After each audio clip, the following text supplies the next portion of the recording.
Okay, my version of Spirits of the Ice Forest, of Walking with Dinosaurs, basically is that in my version, things would change a little bit. For those who don't know, in the Discovery Channel version, they actually got the environment, well, the narrator said that it takes place in Australia, but in the BBC version, it takes place in Antarctica. No, that's not really the case, really. All those dinosaurs in that episode were from Australia, not Antarctica. However, I think the environment, they got it right. Although, I don't know if it was a tropical, well, I wouldn't say tropical, but I don't know if it was a forest or not. But, hard to say, really. The main animal in that series, Leonosaura, I mean, I heard rumors that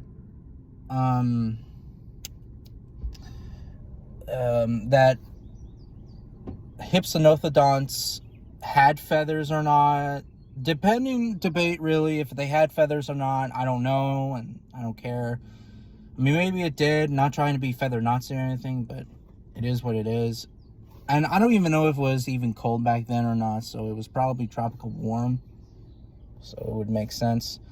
The predators, Coolosuchus, I believe that it was around during that time.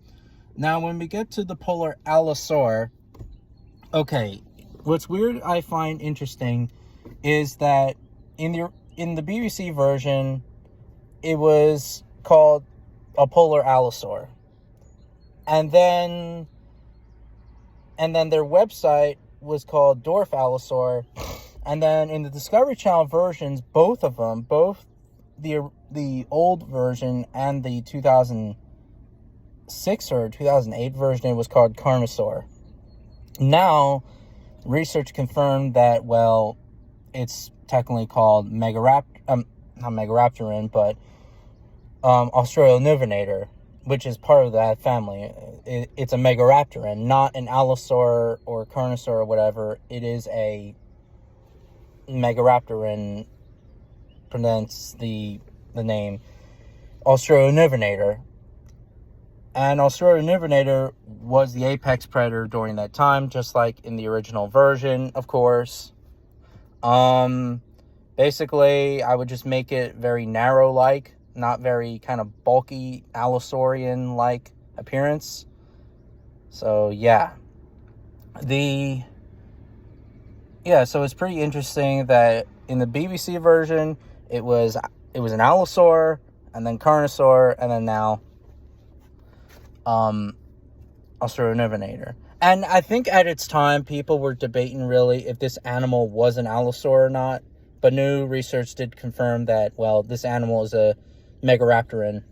So it would make sense, really.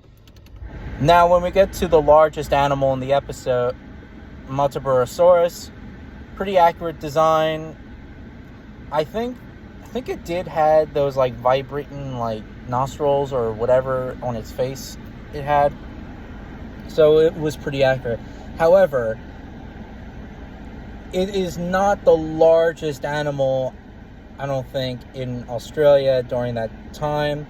There's this species of titanosaur-like sauropod that was even bigger than Multiburosaurus. I think it's a medium-sized sauropod. Please correct me in the comments, but it was larger and heavier than Multiburosaurus. And that's pretty much it. Just basically, in my version of the story, it would still be the same. The animals' names would change, like Polar Allosaur, or in this case, Carnosaur, to Australonovenator. Leonosaur having feathers or not, debatable, really. And I would add in the sauropod just for, well, shits and giggles as well.